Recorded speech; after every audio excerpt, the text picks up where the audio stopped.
Bismillahirrahmanirrahim. Assalamualaikum warahmatullahi wabarakatuh. Wahai anak-anakku, murid-muridku yang senantiasa dirahmati oleh Allah SWT.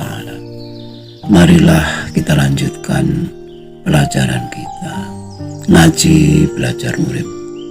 Kali ini kita membahas tentang belajar tidak bisa.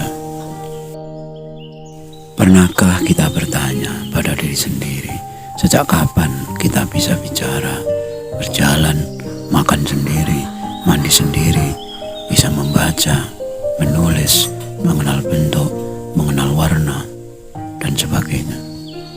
Sejak kapan kita tahu gula itu manis, garam itu asin, lombok itu pedas, darah itu merah, tulang itu putih, dan seterusnya. Semua yang kita ketahui sekarang, sejak kapan kita sadari?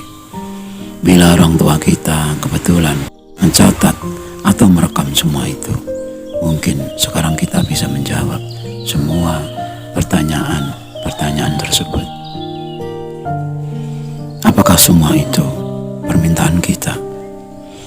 Pernahkah kita bersyukur, berterima kasih atas semua itu? Marilah kita belajar mengingat-ingat semua itu agar kita tahu kepada siapa kita berhutang budi dan bagaimana cara membalasnya.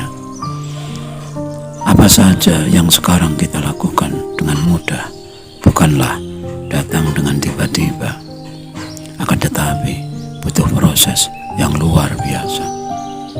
Cobalah kita perhatikan orang-orang terdekat kita yang sekarang sudah tua, sudah renta, dan sakit-sakitan, sulit untuk makan, sulit untuk tidur, sulit berjalan, dan bahkan mungkin sulit untuk bergerak. Pernahkah kita bayangkan suatu saat semua itu terjadi kepada kita? Cobalah kita ambil hikmah dari semua itu. Ajakan yang mungkin bisa kita munculkan adalah marilah kita belajar tidak bisa. Ajakan seperti ini tentunya terasa aneh, terasa ganjil, tidak masuk akal, dan bahkan secara terang-terangan pernah diprotes. Belajar kok, belajar tidak bisa. Apa gunanya? Mending tidak usah belajar. Apa bedanya dengan tidak usah belajar? Wahai murid-muridku, anak-anakku, belajar tidak bisa bukan berarti tidak belajar, bukan berarti sama dengan tidak belajar. Ajakan seperti ini muncul dari orang yang justru telah mengerti apa pentingnya makna belajar. Tanpa adanya proses belajar, kehidupan ini tidak akan bisa berjalan. Apakah ada sesuatu bisa tanpa belajar? Berbicara, makan, berjalan, bekerja, dan sebagainya, semuanya butuh proses belajar. Berusaha dan berusaha dari yang semula tidak bisa menjadi bisa, itulah belajar. Dari semula yang sulit menjadi mudah, itulah belajar. Dan sudah barang tentu di situ akan terjadi banyak kesalahan, banyak kekeliruan. Siapa yang tidak pernah bersalah berarti tidak pernah belajar.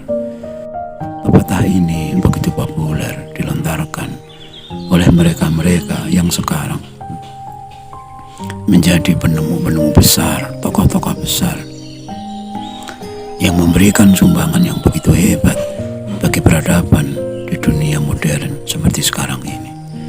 Semua yang sekarang kita bisa nikmati adalah karena proses belajar.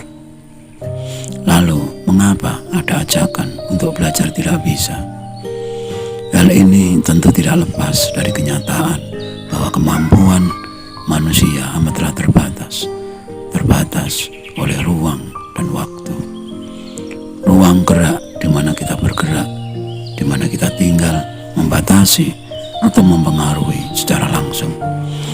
Cobalah kita lihat contoh-contoh orang-orang yang sekarang menjadi orang-orang terkenal atau orang hebat.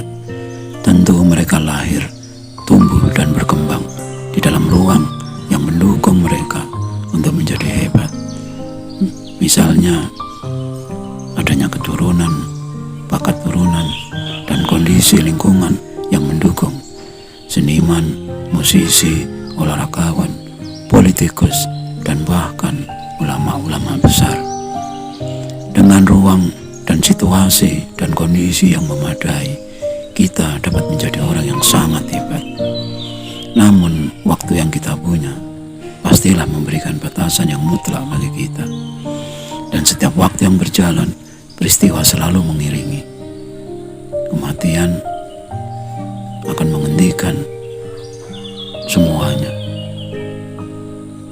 Bahkan kecelakaan, musibah, bencana, sakit, umur tua juga bisa membatasi kehebatan seseorang. Dan yang tertinggal adalah prestasi, jasa yang ditinggalkan sewaktu kita masih hidup. Wahai murid-muridku, anak-anakku, roda kehidupan selalu berputar, tidak akan pernah berhenti. Manakala roda kehidupan kita sekarang di atas, semuanya serba mudah, serba indah, serba membanggakan. Tubuh yang sehat, rezeki yang lancar, jabatan bagus, terkenal, selalu disanjung orang. Hidup seakan-akan tidak pernah sulit, dan kita selalu menginginkan roda menjadi tetap atau tidak berputar lagi. Namun sekali lagi, roda kehidupan selalu berputar. Manakala sedang di bawah, segalanya berubah dengan drastis, berbalik total 180 derajat. Apa yang tidak pernah kita sangka terjadi. Semua menjadi serba sulit, bagaikan bencana yang tidak bisa kita hindari. Oleh karena itulah kehidupan, itulah kenyataan hidup. Kita harus sadar sepenuhnya, semuanya bisa berubah, semuanya bisa terjadi. Tidak selamanya kita bisa. Persiapan kita untuk menyongsong masa-masa kita tidak bisa atau tidak mampu, itulah yang kita katakan belajar tidak bisa. Bila telah kita antisipasi atau kita persiapkan, baik itu mental, fisik, dan pikiran, kita harapkan tidak akan kaget dan mengeluh bila saat itu telah tiba, saat semuanya menjadi tidak bisa. Sesuatu yang belum terjadi atau tentang masa depan sulit rasanya untuk kita ramalkan atau kita bayangkan. Begitu perkasanya keluarga Cendana atau Soeharto CS di zaman Orde Baru, sulit untuk membayangkan di saat itu bahwa akhirnya akan runtuh. Belajarlah banyak-banyak dari semua yang kita alami, sebab pengalaman adalah guru yang paling utama. Dan berusahalah menjadi murid yang baik atau yang taat dari guru kita, yaitu pengalaman. Maka kita pun akhirnya tahu makna belajar tidak bisa. Dan tentu saja kita pun akan mengerti bahwa tidak bisa adalah bagian dari anugerah yang harus kita syukuri. Hidup berjalan sesuai dengan sunnatullah, ketetapan Allah, harmonisasi, keseimbangan, pergantian siang dan malam, mudah dan sulit, bisa dan tidak bisa, dan seterusnya. Oleh sebab itu, marilah kita belajar tidak bisa, agar kita sadar bahwa kita bisa semata-mata karena rahmat pertolongan Tuhan yang Maha Penolong, agar kita terhindar dari status hamba yang tak tahu diri, terhindar dari status zalim. Tuhan yang bisa, namun kita yang mengakuinya. Bukankah apapun yang kita bisa, sebabnya adalah karena kita hidup, dan siapakah yang menghidupkan kita?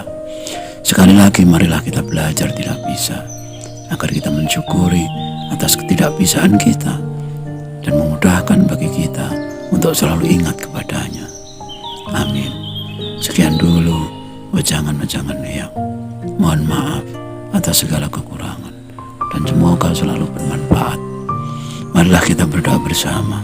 Ya Allah, mudahkanlah jalan pengabdian kami kepadamu. Amin. Amin. Amin. Ya Rabbal Alamin. Wassalamualaikum warahmatullahi wabarakatuh.